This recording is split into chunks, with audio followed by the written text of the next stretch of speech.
क्या बना रही हो आज रसोई में? ओह गॉड, आप हैं? मैं तो डर ही गई। अरे खीर बनाओ ना, मुझे बहुत पसंद है। मैं रोज खीर खा सकता हूँ और तुम्हारे हाथ की बनी हो तो भाई क्या बात हो। तथास्तु, आपका कहा कैसे टाल सकती हूँ पतिदेव। हाथ को आशीर्वाद की मुद्रा में करके जब मंजरी ने कहा तो दोनों की हंसी छूट गई। मंजरी और अनिरुद्ध नए नए विवाह बंधन में बंधे थे। एक तरफ बड़ों की पुरानी सोच थी, दूसरी तरफ उनकी आंखों में पलते सपने। घर परिवार की जिम्मेदारी भी निभानी थी और अपने जीवन के इस सफर को खूबसूरत भी बनाना था। क्या वो दोनों इसमें कामयाब हो पाए? जानने के लिए आइए सुनते हैं कहानी घूंघट।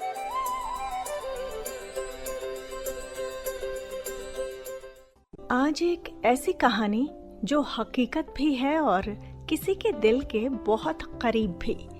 इसका ख्याल आते ही मन उमंगों के आसमान पर पहुंच जाता है और रजनीगंधा के फूलों सा महक जाता है जीवन का आंगन।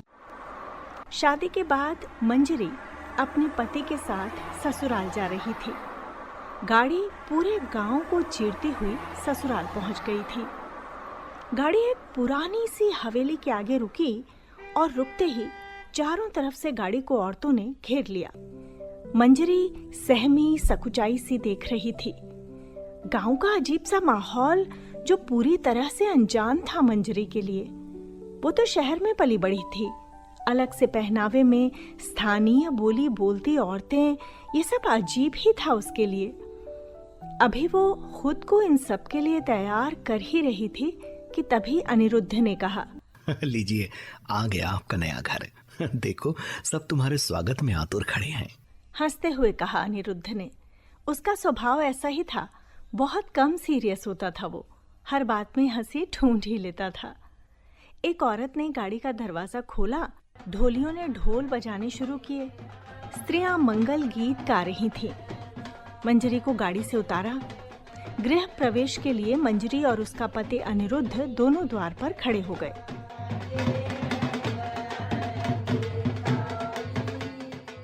अम्मा ने आवाज लगाई, सुधा देख, भाई भाभी आ गए, अंदर से जल्दी से आरती की थाली तो ले आ। पूजा के बाद मंजरी ने दाहिने पांव से प्रवेश किया।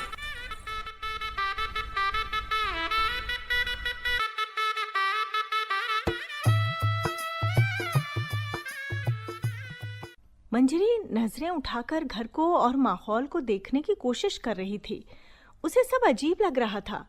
पुराना सा घर, अलग सी बोली, अलग परिवेश, और हाँ, एक बात और कॉमन थी उनमें कि सब घूंघट में थी। ये सबसे अजीब बात थी मंजरी के लिए।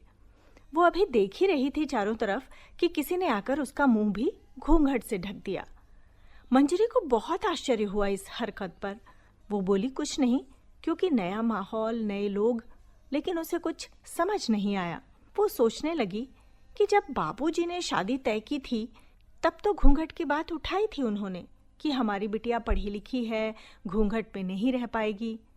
और जब अनिरुद्ध उसे देखने आए थे तब भी तो ससुराल गांव में है ये जानकर सब साफ कहा था मंजरी ने कि घूंघट वगैरह मेरे बस की बात नहीं, मैं कुप्रथाओं की विरोधी हूँ। तब अनिरुद्ध ने भी बड़े विश्वास से जो कहा था, मंजरी के कानों में वो शब्द गूंजने लगे। मंजरी, हमारे गांव में भी प्रथा जरूर है, पर तुम चिंता ना करो, तुम स्वतंत्र हो और ऐसी पुरानी बातों में मैं भी विश्वास नहीं करता, और अब तो जमाना भी बदल गया है। और मुस्कुराकर आश्वस्त हो गई थी मंजरी। तो अब ये क्या है? कहीं वो सब झूठ तो नहीं बोला था अनिरुद्ध ने? वो ये सोच ही रही थी कि औरतों ने रस्में शुरू कर दी। मंजरी पोस्ट ग्रेजुएट थी, माँ बाबूजी की इकलौती बेटी, उनकी दुलारी, जो कह देती बाबूजी झट से पूरा कर देते। बड़े शहर में सुविधाओं में पली बढ़ी, कोई रोक टोक नहीं, कोई बंधन नहीं। तभी अनिरुद्ध से मुलाकात हुई जब वो किसी के कहने पर देखने आए। वैसे तो मंजरी को बड़ा फॉर्मल लगता था देखना दिखाना, पर वो तैयार हो गई थी। और जब अनिरुद्ध को देखा तो बस देखती ही रह गई। आकर्षक व्यक्तित्व, लंबा कद, गोरा रंग और अच्छी खासी बॉडी भी बना रखी थी। जब माँ ने कहा अकेले में कुछ बात करनी हो तो कर लो, तो झट से उठकर दूसरे कमरे में चले गए। मंजरी ने जब चाय बनाकर दी तो मंजरी की बहुत तारीफ की, बहुत बातें की। क्योंकि मंजरी को लिखने का शौक था तो उसकी शायरी की जी भर प्रशंसा की। उसकी डायरी के पन्ने पलटते हुए बोला, अरे वाह वाह, क्या खूब लिखती हैं आप। अरे मुझे भी तो सुनाएंगी ना अपनी गजलें। आपके शब्दों की गहराई ने वाकई मुझे छू लिया। Really really too good. वो अलग बात है कि शादी के बाद मंजरी को पता चला कि अनिरुद्ध को शायरी समझ ही नहीं आती थी। उसकी गहराई की तारीफ करना तो दूर की बात थी। हाँ, ये सच है कि तब भी तारीफ वो खुले दिल से करता था। अनिरुद्ध का स्वभाव इतना चंचल था कि किसी को भी प्यार हो जाए। बस एक ही बात का डर था कि गांव से ताल्लुक होने के कारण कहीं रूढ़िवादी ना हो। पर उनसे मिलकर वो डर भी दूर हो गया। जाते वक्त सबके बाहर जाने के बाद दरवाजे से लौटकर वापस आकर धीरे से मंजरी के कानों में कहा, मैं तुम्हें पसंद हूं ना। यकीन मानो हमारी जोड़ी खूब जमेगी। और फिर इधर उधर नजर घुमाकर बाहर निकल गए। मंजरी ने मुस्कुराकर गर्दन झटकी और भागकर अंदर चली गई। फिर दोनों तरफ से हाँ हुई और चल पड़ा फोन पर बातों का सिलसिला। अनिरुद्ध जिस शहर में रहता था वहीं मंजरी ने अपने ट्रांसफर के लिए अप्लाई किया था और कुछ कोशिशों के बाद ट्रांसफर हो गया। एक दिन मंजरी के घर पर फोन की घंटी बजी। फोन उठाया तो दूसरी तरफ अनिरुद्ध था। हेलो हेलो मंजरी, अरे तुम्हारे ट्रांसफर की कुछ फॉर्मेलिटी है तो तुम्हें आना पड़ेगा यहाँ पर। अच्छा, पर मैं कैसे वहां आऊंगी अकेली?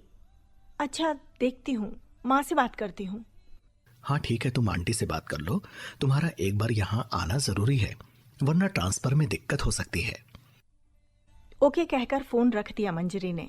माँ को सारी बात बताई तो वो उसे साथ ले जाने को तैयार हो गई। कुछ दिनों बाद माँ और मंजरी दोनों अनिरुद्ध के शहर उसके घर पहुंचे, जहां वो अकेला रहता था।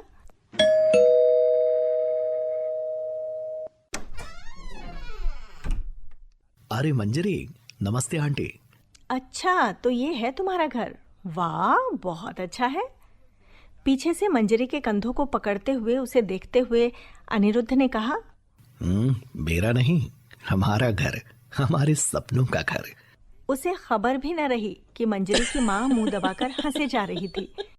अनिरुद्ध की बातें सुनकर मंजरी को एक गाने की चंद पंक्तियां याद आ गईं, जो वो अक्सर गाती थी। अपने घर को सजाने संवारने के सपने देखा करती थी और उसका फेवरेट गाना था वो।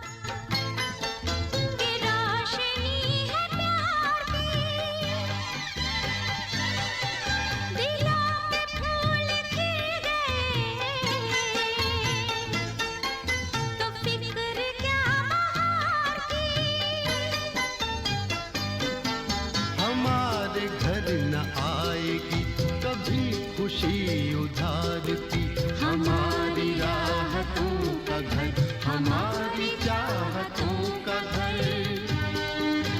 ये तेरा घर, ये मेरा घर, ये घर बहुत हसीन है, ये घर बहुत हसीन है, ये घर बहुत हसीन है। चाय नाश्ते के बाद अनिरुद्ध ने मंजरी से कहा, अच्छा ठीक है, चलो चलो, तुम्हारे ऑफिस जाना है, जरूरी है। जिस काम के लिए आई हो वो तो कर लो पहले। आइए मोहतरमा, सैर को चले। लगभग 45 मिनट के बाद वो दोनों ऑफिस के सामने रुके। रुकते ही घूमकर फिर मंजरी ने कहा, ऑफिस तो बहुत अच्छा है पर घर से बहुत दूर है। हाँ में सिर हिलाया अनिरुद्ध ने और मुस्कुराते हुए कहा, हाँ वो तो है। मंजरी बोली, बताओ क्या फॉर्मेलिटीज हैं? जब कैबिन में पहुंचे तो पता चला जिनसे मिलना था वो छुट्टी पर हैं। मंजरी बोली, हे भगवान, पहले पता तो कर लेते जिनसे मिलना है वो ऑफिस में हैं या नहीं, आना वेस्ट हो गया। मंजरी ने पलट कर देखा अनिरुद्ध को तो वो इधर उधर देखने लगा। अरे कल तक तो यहीं थे, आ गई होगी कोई इमरजेंसी। मुझे क्या कोई सपना थोड़ी आता है कि वो है नहीं है, और आना वेस्ट क्यों हुआ? इस बहाने मिल लिए हम, ये भी तो अच्छी बात है, वरना तुम कौन सा आने वाली थी यहाँ। अरे तुम चिंता मत करो, हो जाएगा ट्रांसफर, और दूरी की भी कोई परेशानी नहीं है। ये है ना अपनी शान की सवारी, ये किस दिन काम आएगी। बंदा हाजिर रहेगा आपकी सेवा में। उसके चेहरे पर एक अजीब सी मुस्कान थी। उस दिन मंजरी उसके मुस्कुराहट का मतलब समझ नहीं पाई। वो तो शादी के बाद जब पहली बार ऑफिस लेकर गया तब समझ आया, क्योंकि ऑफिस सिर्फ 10 मिनट की दूरी पर था। जब घूर कर देखा मंजरी ने तो उसे बिना सवाल पूछे ही जवाब दिया था अनिरुद्ध ने। यार, शादी होने वाली थी ना हमारी, पहली बार तुम्हारे साथ ज्यादा टाइम स्पेंड करना था, इसीलिए ऐसा किया। उसकी बात सुन उसके महिला सहकर्मियों के मुंह से निकल गया था, हाउ रोमांटिक। और तो और उसके ट्रांसफर की फॉर्मेलिटी भी बहाना था उसे बुलाने के लिए। ऐसा था अनिरुद्ध, बहुत रोमांटिक, गलत बातों का घोर विरोधी, सबकी हेल्प करने वाला।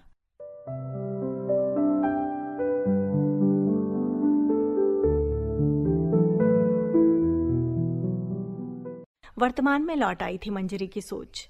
रस्में खत्म हो गई थीं। अंगूठी निकालने की रस्में भी हार जीत की परवाह न करके अनिरुद्ध ने अंगूठी धीरे से मंजरी की तरफ कर दी थी।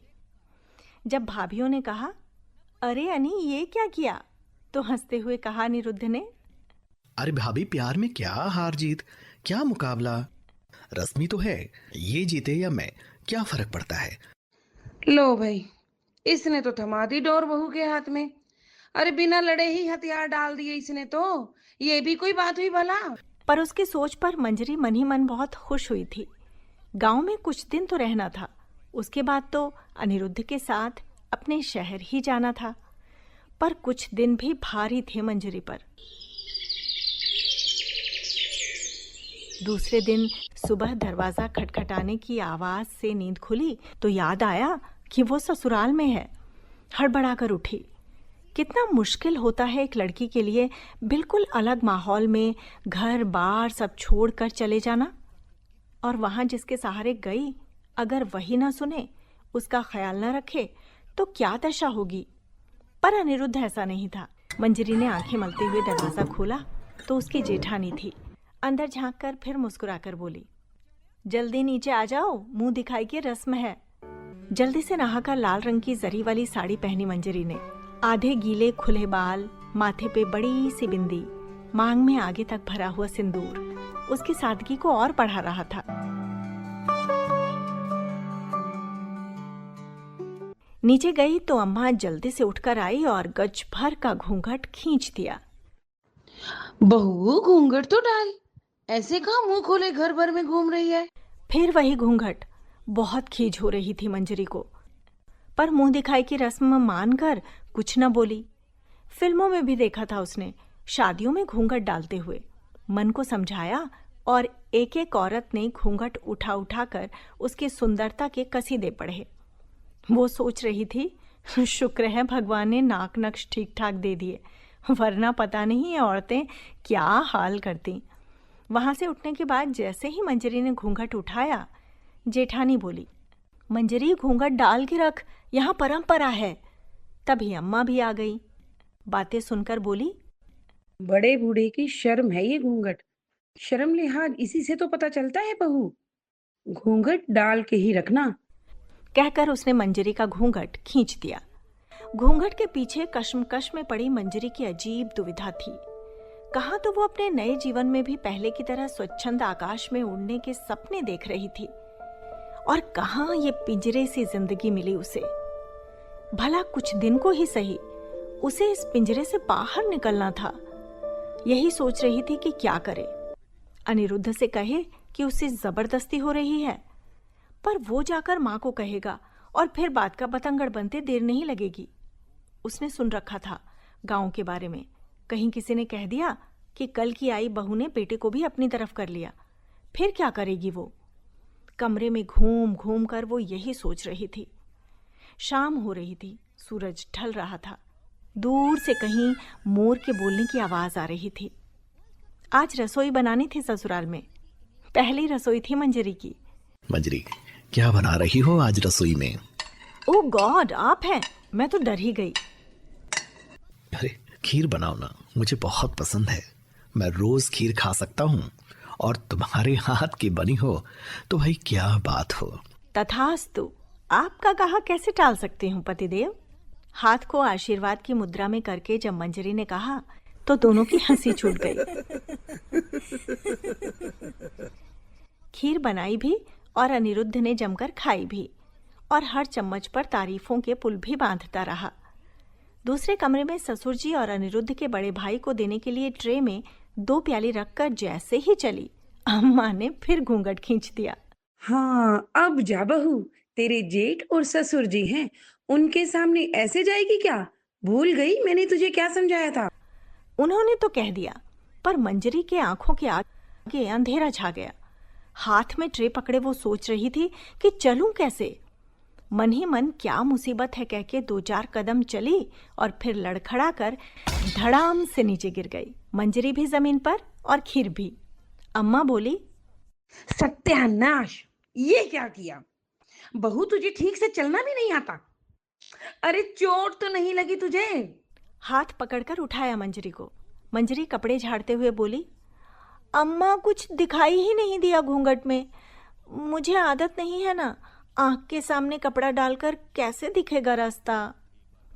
एक तो इतनी जोर से गिरी कि हिलते हुए भी दर्द हो रहा था, ऊपर से सुधा मुंह दबाकर हंसे जा रही थी। गांव में बाहर कहीं ले जाएं तो लंबा घूंघट, कोई पुरुष घर में आ जाए तो घूंघट, जरा सा कुछ देखने के लिए आंखों से साड़ी हटाने की कोशिश करें, इससे पहले तो सारी जागरूक महिलाएं झट से वापस ढक देती।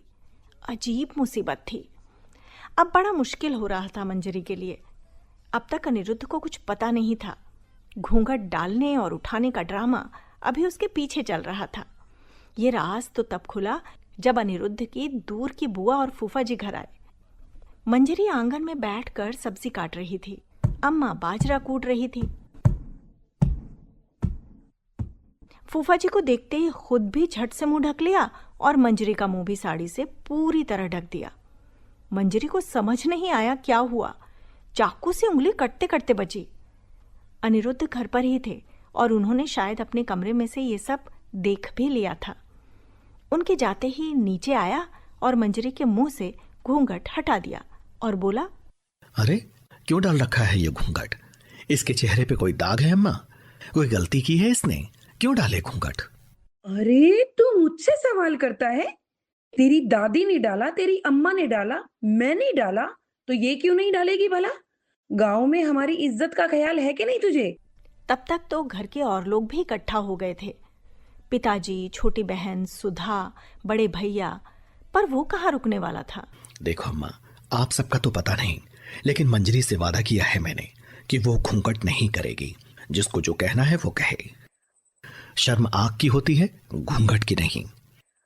मैं नहीं करूंगा इस प्रथा का अनुसरण, ये कुप्रथा है। अरे आजादी के इतने साल हो गए और आज भी औरतों के साथ ऐसा व्यवहार क्यों? मानता हूं उस जमाने में आप लोग मजबूर थी, मानता हूं पढ़ी लिखी नहीं थी, ये भी मानता हूं कि आपको उतने अधिकार नहीं थे, पर अब तो महिलाओं को सारे अधिकार मिल रहे हैं ना भाई। जो गलत है वो गलत है। कहकर वो मंजरी का हाथ थामकर चल दिया। उस पल मंजरी को लगा कि उसके हक के लिए लड़ने वाला कोई है। बिल्कुल सही हाथ थामा है उसने, जो हर सुख दुख में उसके साथ चलेगा। पर कहीं ना कहीं उसे इस तरह परिवार से विरोध करना खल भी रहा था। खुद से ही बातें कर रही थी मंजरी, परिवार से लड़कर क्या खुशी पालेंगे हम? क्या करूं, समझ नहीं आता।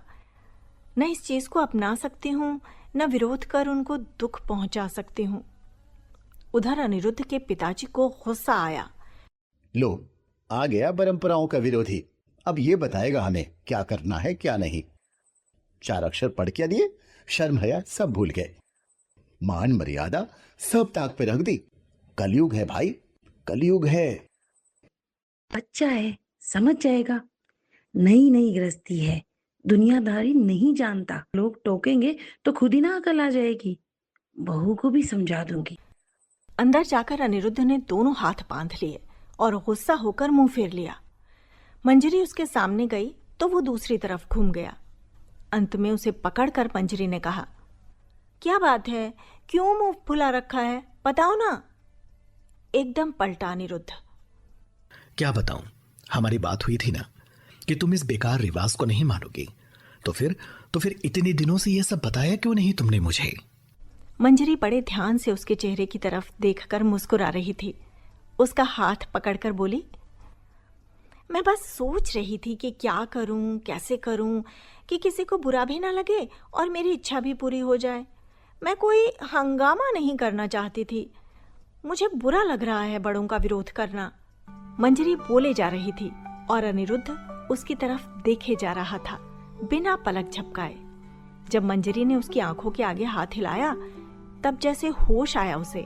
अरे ये पर्दा प्रथा के चक्कर में तो मैंने तुम्हें देखा ही नहीं। इस साड़ी में कितनी सुंदर लग रही हो तुम। और वो बैठकर हथेली गाल पर टिकाकर उसे फिर देखने लगा। फिर कहाँ खो गए? मंजरी परेशान से होकर बोली। अनिरुद्ध उसे कुर्सी खींचकर अपने पास बिठाता हुआ बोला, देखो मंजरी, तुम्हें भी इस बेकार की प्रथा का विरोध करना होगा। तुम बिल्कुल समझौता मत करना इस बात से। मैंने जो तुमसे कहा था आज भी उस पर कायम हूं। ये सुनकर खुशी हुई थी मंजरी को, लेकिन साथ ही चिंता भी थी। अनिरुद्ध के पिताजी की तबीयत कुछ सालों से खराब थी। दिल की बीमारी थी उनको। शादी की व्यस्तता में उनका ध्यान भी ठीक से नहीं रख पाई थी माँ। मंजरी उनका ध्यान रखना चाहती थी, पर ये घूंघट आड़े आ रहा था। न उनसे बात कर सकती थी, न कुछ पूछ सकती थी। कैसे रखेगी ध्यान? मंजरी ने तो फैसला कर लिया था कि वो घूंघट के पीछे अपने व्यक्तित्व को नहीं छिपने देगी, पर अभी के लिए वो शांत हो गई थी। उसे इंतजार था कि कुछ समय वो सबको जान ले, समझ ले, तब तक किसी से कुछ नहीं कहेगी। अगले दिन अनिरुद्ध को कुछ दिनों के लिए बाहर जाना था। मंजरी उदास थी, पर उसने अपनी उदासी जाहिर नहीं होने दी। एक तरह से अच्छा ही था, क्योंकि बाकी बचे दिन वो शांति से निकालना चाहती थी। माँ बड़ी खुश थी कि मंजरी घूंघट के साथ रहना सीख रही है। अनिरुद्ध के पिता को जाकर बताया, वो भी आश्वस्त हो गए कि चलो बहू घर में ढल रही है। पर मंजरी जानती थी कि वो इस बात में ढल नहीं रही है। उसे बस इंतजार है सही वक्त का, जब वो अपनी बात कह सकेगी। घर में उत्सव का सा माहौल था। नई बहू के कारण लोगों का आना जाना लगा रहता था। अनिरुद्ध के पिता भी शादी के बाद जैसे जिम्मेदारी से मुक्त हो गए थे। ज्यादातर अपने दोस्तों के साथ गांव की चौपाल पर ही बैठते थे। माँ अक्सर गुस्से में कहती, सारा दिन वहीं बैठे रहते हैं, जाने कितनी देर हुक्का चिलम गुड़गुड़ाते होंगे। डॉक्टर ने मना किया है, पर कोई सुने तब तो। करे मनमर्जी, बिगाड़े अपनी सेहत। एक दिन अचानक अनिरुद्ध के पिता को दिल का दौरा पड़ा। अनिरुद्ध बाहर था, बड़े भैया अपने काम पर थे। ससुर जी का हाथ दिल पर था, चेहरे पर ऐसे भाव जैसे उनके दिल को कोई मुट्ठी में भींच रहा हो। मुंह से आवाज नहीं निकल रही थी। अम्मा घबरा गई। उस वक्त गांव में डॉक्टर की भी कमी थी। जो थे वो उपलब्ध नहीं थे। शहर कम से कम 20 किलोमीटर दूर था। अम्मा दहाड़ मारने लगी। हे भगवान, ये क्या हो गया आपको? अरे कोई मेरे बेटों को बुलाओ। अनिरुद्ध के पापा, क्या हुआ आपको? हे भगवान, कोई तो बुलाओ। अनिरुद्ध के पापा को क्या हो गया? मंजरी समझ गई हार्ट अटैक हुआ है। उसे पता था जितनी देर में वो अनिरुद्ध को बुलाएगी और वो आएगा, देर हो जाएगी। उसने आव देखा न ताव गाड़ी का इंतजाम किया और उनको बिठाकर शहर की तरफ निकल गई। साथ में जेठानी को भी ले गई। जाने से पहले उसने अम्मा से कहा, अम्मा आप चिंता ना करें, आपके बेटे घर पर नहीं तो क्या हुआ, हम तो हैं। पापा जी को कुछ नहीं होगा। आप अपना ध्यान रखें, हम आते हैं। वहां पहुंचकर फोन करेंगे। हाँ बेटा, देखना कैसे संभालेंगे इनको। तू अनिरुद्ध के बिना कैसे संभालेगी? कहीं इनको कुछ हो ही ना जाए, ध्यान रखना बेटा। उसने ससुर जी का रास्ते भर ध्यान रखा। जाते ही उनको एडमिट करवाया। इमरजेंसी में सारी फॉर्मेलिटी पूरी की। खबर मिलते ही अनिरुद्ध अपने बड़े भाई के साथ वहां पहुंच गया था। डॉक्टर ने कहा सीवियर अटैक था, वक्त पर ना पहुंचते तो कुछ भी हो सकता था। आपकी वाइफ ने समझदारी दिखाई। अनिरुद्ध ने मंजरी की तरफ कृतज्ञता भरी नजरों से देखा और कहा, अब थैंक्स बोलकर तुम्हें छोटा नहीं करूंगा। तुमने मेरे पापा के लिए जो किया है ना, उसके लिए मुझे गर्व है तुम पे। ए मिस्टर, तुम्हारी शादी हुई है ना मेरे साथ? तो तुम्हारे पापा मेरे भी तो कुछ लगते होंगे ना? इस बार कह दिया, आगे से मत कहना। मेरी भी फैमिली है, मेरा तुम्हारा कुछ नहीं, सब हमारा है, समझे? आंसू बहने लगे अनिरुद्ध के और उसने मंजरी को गले से लगा लिया। 2 दिन बाद उचित इलाज के बाद अनिरुद्ध के पिता घर आ गए थे। जब आशीर्वाद लेने गई मंजरी तो उसके सर पर हाथ रखते वक्त आंसुओं की अविरल धार बह निकली उनकी, जैसे शब्दों की जरूरत ही नहीं थी। आंसू सब कह रहे थे बिना कुछ कहे। बहुत मुश्किल से आवाज निकली उनकी। सच कहा था अनिरुद्ध ने, शर्म तो आह की होती है बेटा। आज तूने एक बेटे का फर्ज निभाया है। हमारे यहाँ इस घूंघट के कारण बहुएं आदमियों से बात तक नहीं करती।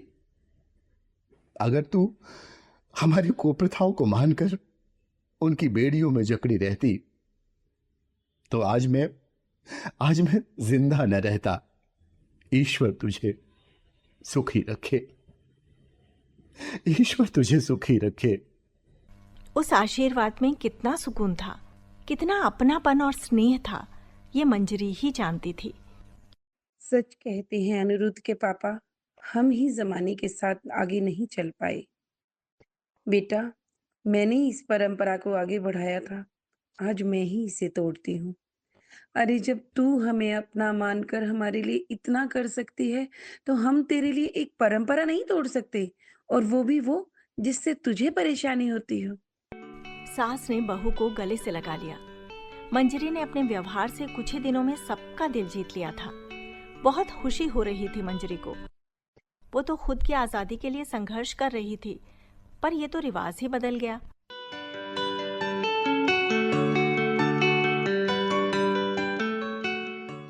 अगले दिन मंजरी को अनिरुद्ध के साथ जाना था। छुट्टियां खत्म हो गई थीं। मंजरी रात को खिड़की में से पूर्णिमा के चांद को देख रही थी। वो सुबह के इंतजार में थी। सुबह का सूरज अंधेरे को मुक्ति दे देगा, जैसे उसके जीवन को एक बंधन से मुक्ति मिल गई थी। ये कहानी ये बताती है कि घूंघट हटने से संस्कार नहीं हटते, बल्कि सोच के पर्दे हटने से समाज आगे बढ़ता है। एक बेटी या बहू की पहचान उसके चरित्र और व्यवहार से होती है। समानता की राह में बाधा बनी घूंघट जैसी कुप्रथा समय के साथ काफी हद तक हटी है, मगर इसे पूरी तरह हटाने के लिए हम सबको कोशिश करते रहना चाहिए।